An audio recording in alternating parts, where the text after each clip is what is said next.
Halo guys, selamat datang. Di video kali ini kita mau bikin ini ya, catatan keuangan tahunan. Sekarang dari template bawaan yang ada di Google Sheet ya, teman-teman. Yang pertama, setelah kita buka templatenya, kita ke file, setting, lalu kita pilih lokalnya Indonesia dengan time zone-nya GMT plus 7 ya, teman-teman. Oke, setelah itu kita edit nih starting balance-nya, formatnya pakai rupiah. Caranya bisa langsung aja klik ini, format as currency.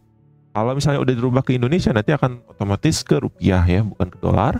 Atau enggak ke bagian format, number, kita pilih custom currency, terus kita cari Indonesian rupiah. Seperti itu teman-teman, oke?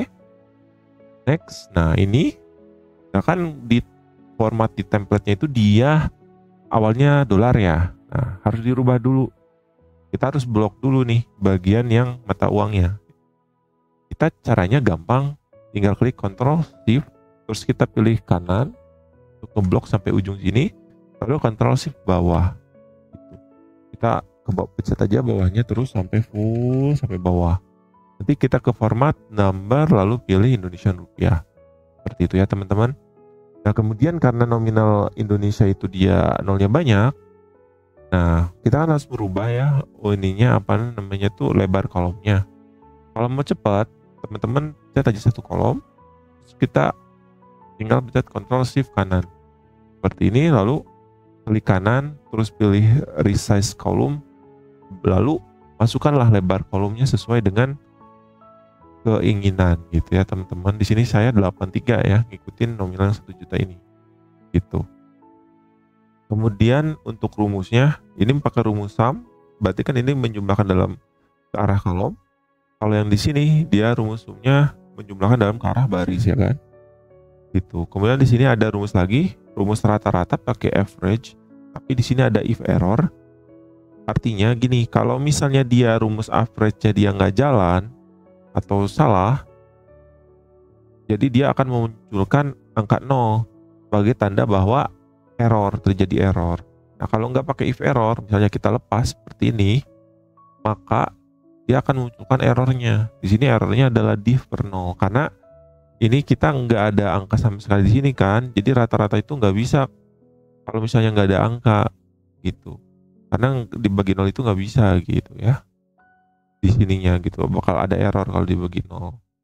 Nah untuk apa ya, biar enak dilihat atau dibaca juga sebagai tanda juga, lebih baik pakai if error saja gitu kan.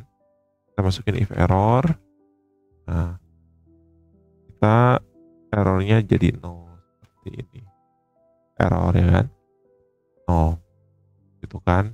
Ini juga kan tandanya juga sama ya, bahwa ini tuh belum ada diisi ya, dia rata-ratanya pasti 0 lah gitu kan. Seperti itu untuk rumus di bagian expense.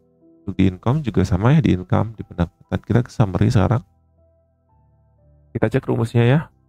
Oke, ini penjumlahan ya seperti biasa. Untuk cek range bagian range mananya tinggal klik aja di bagian range misalnya. Terus kalau rumusnya benar, dia pertama ada warnanya, kedua jika kita blok atau kita cek ini akan muncul hasilnya tuh. Misalnya ini 1 juta, ya kan?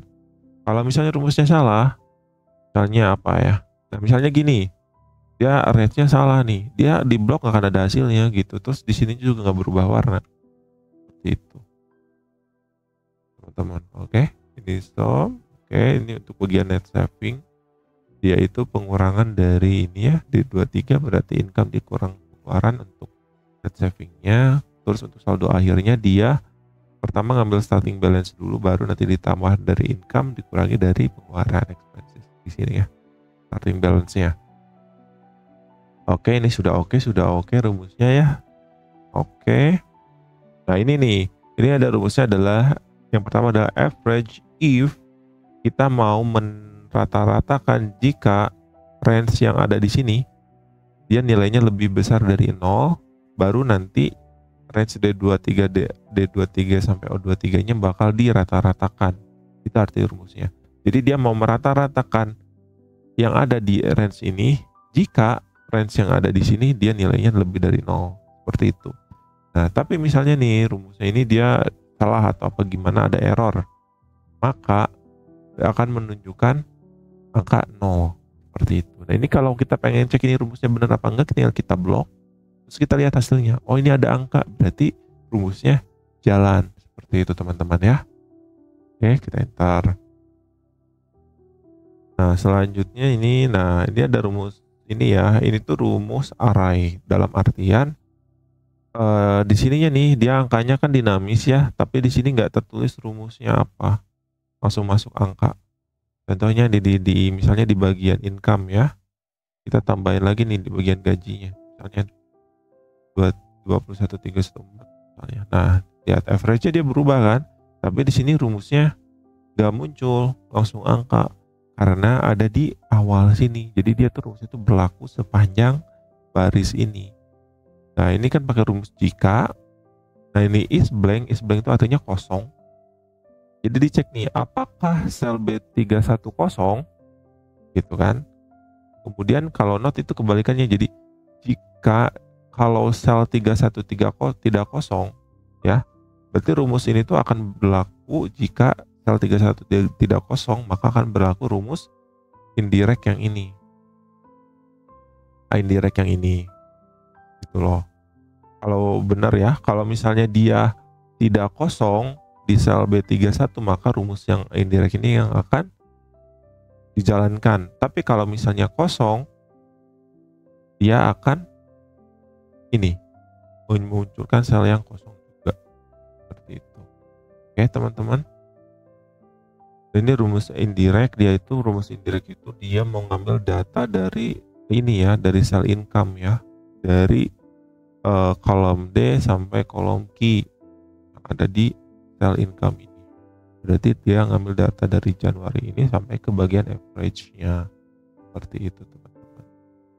Oke, kemudian yang ini sudah, tinggal kita juga sama ya pakai rumus itu. Sekarang bagian ke chartnya kita cek, kita klik 2 kali aja. Oke, nah di sini kita lihat range-nya itu dari C22 sampai O24. Dari sini C22 sampai O24 dari sini. Jadi kita ngambil ini ya, nilai income sama expenses-nya. Terus range-nya itu C26 bagian ending balance di bagian saldo akhir ya.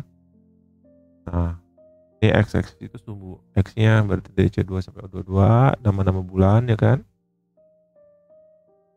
Kemudian harusnya sumbu Y-nya itu ada income, expenses sama ending balance. Jadi ada 3, nanti ada garisnya itu.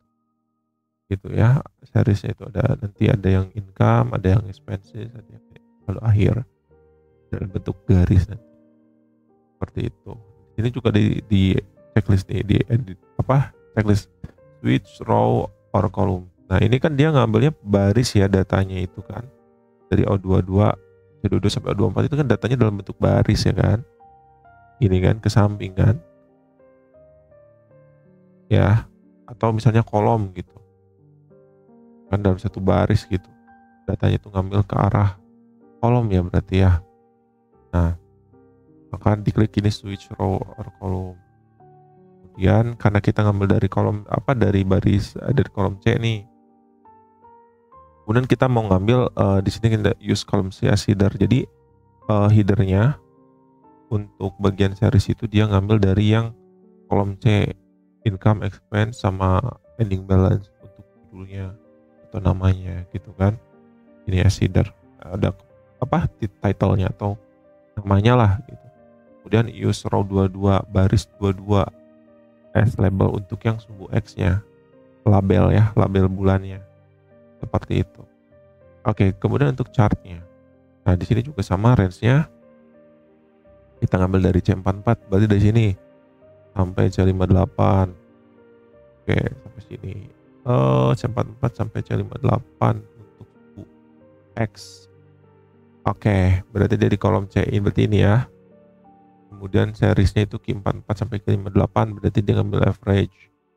Oke, average-nya. Biar data range-nya segini, kemudian dicek nih, use column C as label. Oke, nama labelnya kan untuk kolom X itu untuk sumbu X itu diambil dari kolom C di sini namanya. Terus untuk bagian ini kan karena diagram batang ya, dia sumbu X-nya itu dia ngambil dari average-nya. Berarti ini kita mau ngecek nih rata-rata eh, pengeluaran per kategorinya per bulannya gitu teman-teman. Nah segitu saja ya, semoga membantu. Oke, sampai jumpa di video selanjutnya. Terima kasih.